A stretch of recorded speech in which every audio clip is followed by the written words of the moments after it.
Elle le faisait déjà avant, mais peut-être de manière plus cachée, plus discrète, plus timide aussi.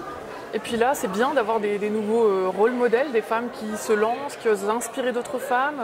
Moi, j'ai une petite fille, quand elle voit n'importe quelle chose où il y a écrit les hommes célèbres, elle me dit « Mais c'est quoi, maman, ce délire? Ils sont où les femmes? Pourquoi il n'y a pas de femmes là-dedans? C'est quoi ce truc ?» Et je dis « Oui, effectivement, c'est mal foutu, mais je pense que les petites filles, la nouvelle génération, n'a plus de complexe, en fait.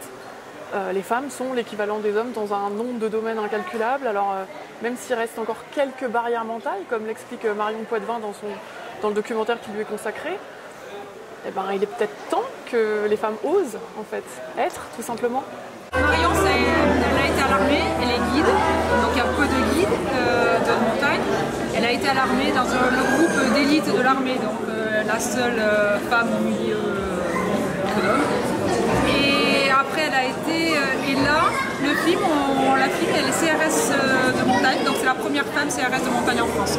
Sur 200 bonhommes, et il y a Marion, et puis ça a été tourné il y a 1 an, 2 ans, et depuis, il y a d'autres femmes. Donc voilà, c'est vraiment une première de cordée qui entraîne tout le monde derrière elle. Ce soir, c'était un petit peu loin depuis ma Savoie, et mon planning était un petit peu serré, mais je suis ravie d'avoir l'occasion de vous parler un petit peu de mon association qui s'appelle Lead the Climb. Aujourd'hui, Lead the Climb, mène ta grimpe en français. C'est un club CAF, du club alpin français, qui compte 200 adhérentes, entre 200 et... Alors pourquoi que pour les filles, c'est pas forcément qu'on veut grimper qu'entre nous, hein. Les cordées mixtes, c'est très chouette. C'est juste une étape, le temps de prendre un peu confiance et puis en fait de prendre, on va dire, de prendre un peu plus sur soi pour passer devant, ce qu'on ferait pas forcément, je m'inclus un peu dans le lot, mais en tout cas ce que les filles peuvent pas faire ou font moins facilement s'il y a des garçons dans le groupe. Naturellement, elles vont avoir tendance à se mettre un peu en retrait, alors que parfois elles ont le même niveau et elles sont tout à fait capables de prendre la tête de la cordée, quoi.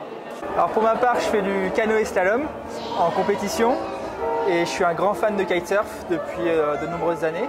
Armelle est une sportive en kitesurf, elle est sportive de haut niveau, elle a plusieurs titres, notamment en championnat du monde.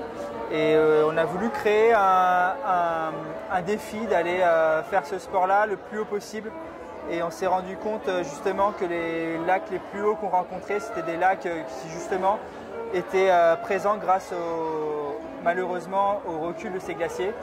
Et c'est d'où le sujet environnemental qu'on a voulu développer. On profite d'un défi sportif, effectivement, d'aller kiter à haute altitude, puisque dans l'Himalaya et dans les Andes, on vise des lacs à plus de 5000 mètres. Ce qu'on a fait, puisqu'on est de retour là, de la première étape au Pérou. Et dans les Alpes, on est allé jusqu'à quasiment 3000 mètres. Mais voilà, le but, c'est vraiment de faire passer un message, de montrer qu'aujourd'hui, on peut kiter, un sport aquatique, sur des surfaces qui avant se pratiquaient avec des crampons. Dans les films présentés, il y a des films avec des hommes qui ont aussi ce côté-là finalement. Je pense au film d'Antoine Le Ménestrel qu'on a pu voir hier. Il y a un côté très sensible et très poétique. Ce n'est pas l'apanage des femmes d'être sensible et poétique non plus.